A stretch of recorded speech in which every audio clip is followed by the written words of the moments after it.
บายดีพี่น้องท่านผู้ชมภายในหรือต่างประเทศเมื่อนี้เราพอบ้านพาเลาะเราจะได้พาท่านผู้ชมมาหุ่นจักกับว่าวิถีชีวิตของครอบครัวนึงเนาะ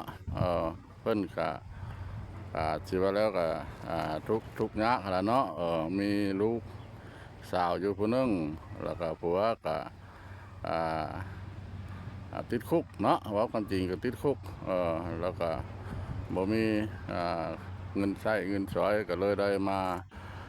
นอนอยู่ในกระท่อมนี่ละเนาะอยู่ในตู้ในผามนี่ละ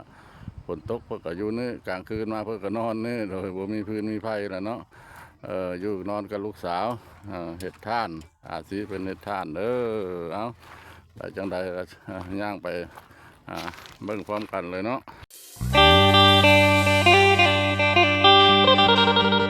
ท่านเจ้านี่ดังคักมันไม่เนื้อแข็งเอาดิเนี่ยดิเขาถามเนี่ยสบายดีดินี่สบายดีเผากับลูกสาวป่ะเนี่ยเผาท่านกับลูกสาวโอ้บ่ผัวเจ้าหันเลาะลิ้นมาถ่ายทำกินมันบ่ได้ไปใส่ฟองไม้เล่นมันง่ายบ่อันผัวเจ้าออกมาแล้วบ่จะคุมขังออกมาละผัวออกมาแล้วบ่ก็ไปพูดหากเขาไปบ่ขออนุญาตนำเด้อท่านผู้ชมเพิ่นหูบ่จะค่อยได้ยินปานใดเนาะอยากให้ท่านผู้ชมมาเบิ่งกับหูจักครอบครัวเพิ่นเพิ่นก็เฮ็ดกับลูกสาวเพิ่นก็ดุมั่นขยันเพียรได้บ่ทันได้เอาลูกเอาผัวยังน้อยๆอยู่เพิ่นก็ช่วยแม่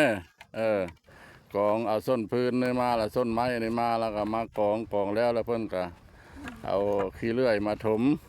แล้วก็เอาไปขายเขาห้องว่าวิธีเงินล้านเนาะ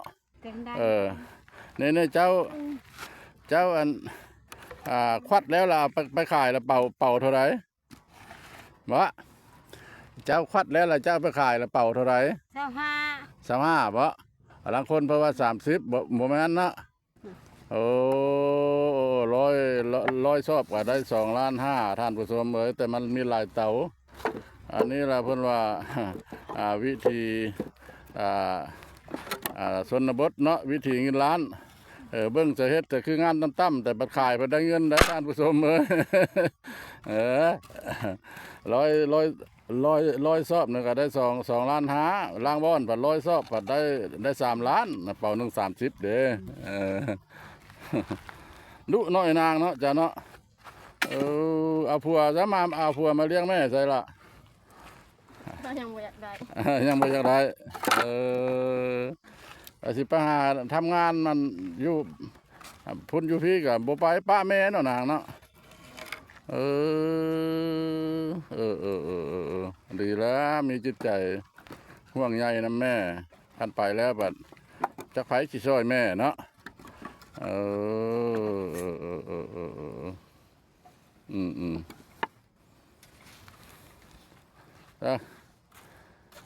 อันซื้อเขาว่าในไม้นะฮะมานางว่าซื้อเขาแล้วเป็นรถเท่าไหร่ฮะรถละล้านว่าเนี่ยอันจะซื้อเขาแล้วรถเท่าไหร่เนี่ยรถละล้านฮะรถละล้านมามา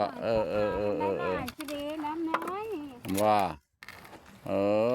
มันเป็นไม้ก็ข้าเป่าแล้วก็ไม่ได้เป็นไม้เนื้อแข็งเด้อท่านผู้ชมเด้อมันเป็นไม้ดูเศษไม้ดูผ่านไม้ดูตายแล้วเนาะไม้ดูห้าว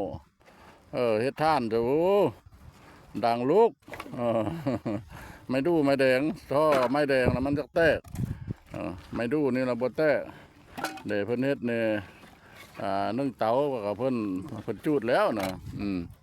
ตัวนี้เพิ่นกำลังของแล้วก็ตัวนี้อีกตัวนี้นะไม้กางป้าเป็นเห็ดนี่เด้อไม้กางป้าเป็น3 เต๋าบัดเพิ่นควัดเด้อก็อยู่ ตัวนั้นอีกผู้ตัวนั้นก็เป็นเต่าที่ซี่ อันนี้เป่านี่นะมันเป็นเป่าเพิ่นบรรจุอันนั้นเด้อบรรจุขี้เลื่อยเฮากองแล้วเฮาก็เอาขี้เลื่อยมาถมเอามาถมถมแล้วก็ลายมือพอแล้วละจักมือจังได้ควัดให้ละฮะ 2-3 มื้อ กระบอกโดนไปได้เนาะนางเนาะพอมันเป็นไม้ตายเนาะประมาณ3 มื้อแล้วได้ควัด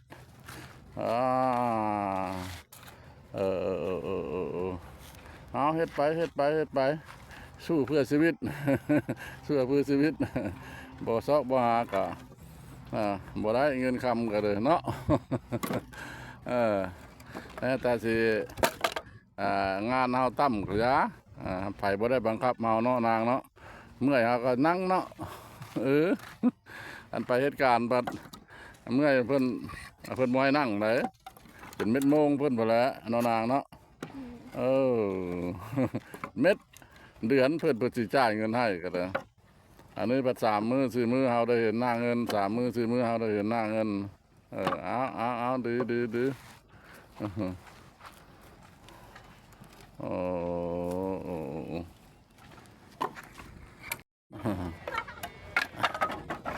นี่แหละท่านผู้ชมเลยอันนี้ไม้อันนี้ก็ได้ซื้อเขาเจ้าซื้ออยู่หงเลื่อยอยู่เฟอร์นิเจอร์เขาเอามาส่งก็แพงไม่ง่ายแต่มันเป็นไม้ดูไอ้ลูกไอ้เต้าไปไม้ดูเลยถือว่าเอาไปเฮ็ดท่านนี่แล้วก็ถือว่าไปตามพี่แหละไปแล้วจักเตาแล้วเจ้าฮัน บ่ได้ ก็ซื้อเอาเลยสร้างน้ำลาวนี่แล้วเนี่ย จนหัวเป็นหมูอยู่ มี3 ครอบครัวเฮ็ดอยู่นี่เนาะเพื่อนนี่หลายล้าน โอ้ เพื่อนนี่นั่งผ้าไว้นี่ โอ้เพ่มา อยากได้อยู่แล้วเงินนี่เนาะ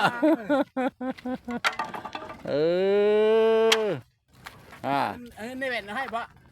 นี่นั่งผ้าเว้นเฮอ มาเชียมาให้แล้ว แล้วก็ เดียวแล้วเราก็เอามาให้มาจ่ายค่าไม้นั่งผ้าเฮอล้านหนึง ว่านั่นแล้วค่อยว่าวิธีเงินล้านแม่นอยู่เฮ็ดอันเผาท่านมันต่ำเนาะแต่มันได้เงินสูงได้ไปขายเป่าละ30,000เอาเป่าละ25 30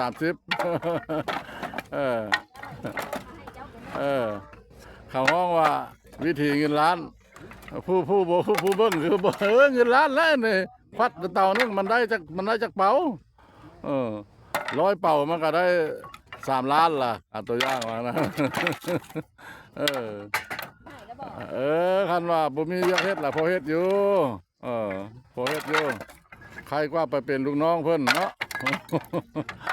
เมื่อยเฮาก็เซา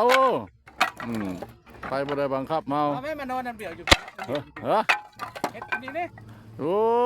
เฮามันครอบครัวบ่พร้อมเฮาอยากมาเฮ็ดอยู่อยากมาเฮ็ดอยู่เอ้ยครอบครัวบ่พร้อมแต่ชวนไปเมียไปเฮ็ดนาอยู่แต่นาพวกเรายังบ่ไปไม่ได้ไปหาหมูนอนผีน้ำเต่าเท้าแม่นล่ะไปบ้านนั่นแหละ